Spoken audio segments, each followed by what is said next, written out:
Привет, друзья! Сегодня будем готовить самая известная немецкая рождественская выпечка. И, наверное, вы догадались, о чем я говорю. Конечно же, о штоллине. И если вам понравится данный рецепт, обязательно поставьте лайк.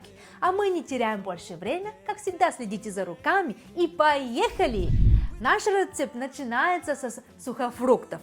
Для аутентичного штоллина брались такие сухофрукты, как чернослив, курага и изюм, так как они были самые доступные.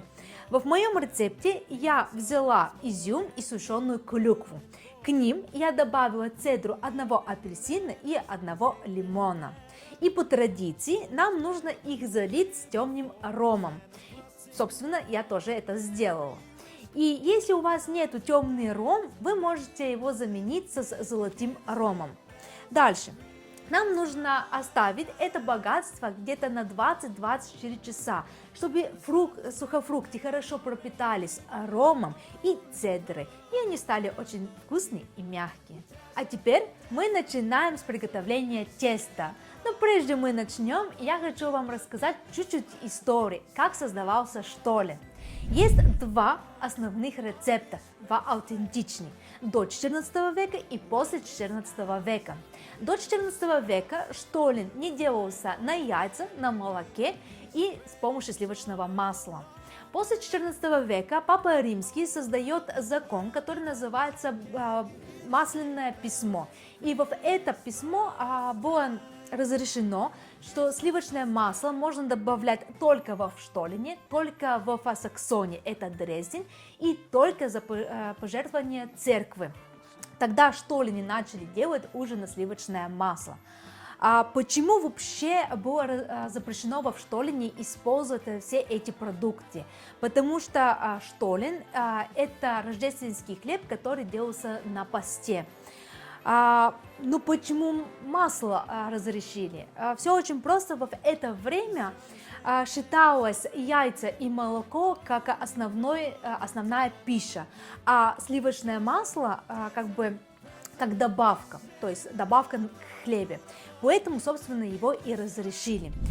Сегодня есть масса новых рецептов для штоллинов, которые используют орехи, молока, яйца, используют миндальный ликер, используют марципан. И все это потому, что нужно бабосики взять больше от покупателей. Поэтому, собственно, и так деградировал сам аутентичный рецепт штоллина. Но мы сделаем и к аутентичного рецепта, и как со времени. Что-то среднее мы сделаем.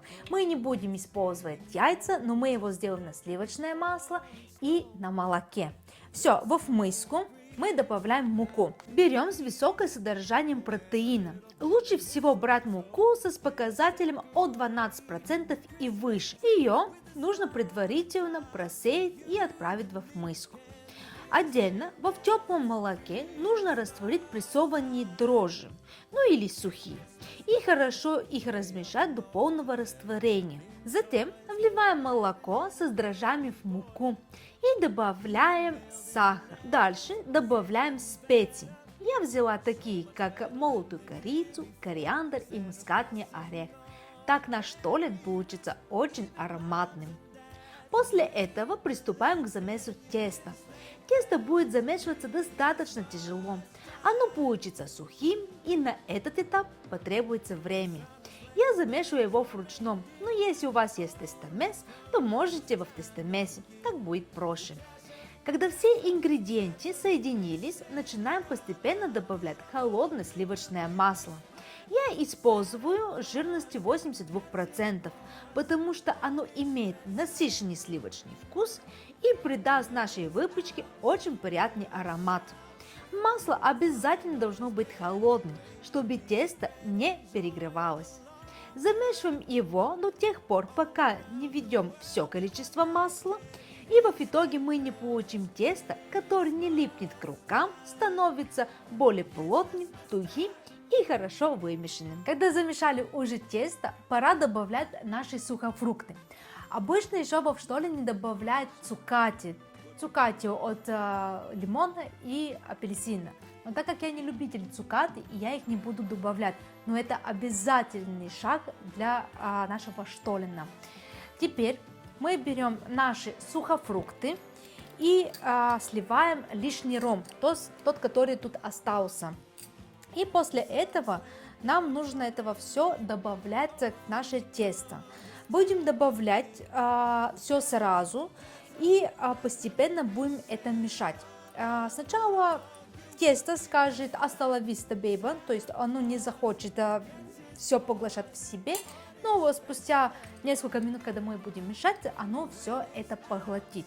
И тоже в штолене, в аутентичном рецепте никогда не добавлялись орехи, так как в тех времен это было достаточно дорого. Но сейчас добавляется, потому что это уже более доступно, торговля налажена, поэтому мы можем в любой момент пойти и купить миндаль тот или греческий орех. В свой штолен я буду добавлять греческий орех и миндаль. Я их на мелкие кусочки нарубила, чтобы они были такой же размер, как нашего изюма и нашей клюквы. Готовое тесто оставляем на минут 30-40, чтобы отдохнуло, и обязательно его накрываем, чтобы оно не обветрилось. Наше тесто уже готово, оно поднялось, поэтому будем формировать штолен. И если вы помните, в начале рецепта я говорила, что в аутентичном рецепте не было марципан. Но сейчас это модно, поэтому мы тоже добавим, тем более я его и сделала, потому что я 2 дня искала по магазинах и я его не нашла, поэтому будет, честно, грех его не использовать. Приступаем. Готовое тесто выкладываем на противень. Я заранее подготовила форму, сделала так называемую французскую рубашку. Раскатываем тесто в ровный пласт в виде вытянутого прямоугольника. После этого один край теста подворачиваем и накладываем сверху. Получается валик. То же самое делаем и со вторым краем теста. Затем выкладываем марципан вдоль теста, не строго по центру, а ближе к одному из повернутых краев. Марципан распределяем равномерно по всей длине. Далее один валик со краю аккуратно подворачиваем и укладываем рядом со вторым валиком так, чтобы они не лежали друг на друга, а находились рядом. В результате у нас формируется характерная форма штолена. Наш штолен готов, мы его сформировали. Вот такая колбаска у нас получилась. И теперь мы его отправляем в духовке при 160-170 градусов на 45-60 минут. Все зависит от вашей духовки. Увидимся чуть позже. Наш штолен готов, он выпекался 60 минут при 170 градусов. И сейчас нам осталось его смазать сверху с помощью сливочного масла и щедро-щедро его посыпать сахарной пудрой.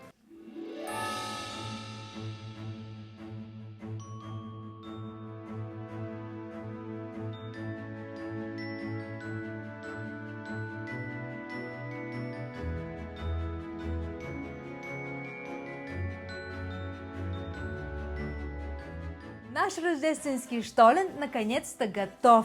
И посмотрите, насколько он красивый в разрезе. Тут очень большое количество орехов, сухофруктов, марципан и запах пряностей просто великолепен. Поэтому, если вы любите рождественскую выпечку, немецкую рождественскую выпечку, то обязательно его приготовьте. И я уверена, вам очень понравится.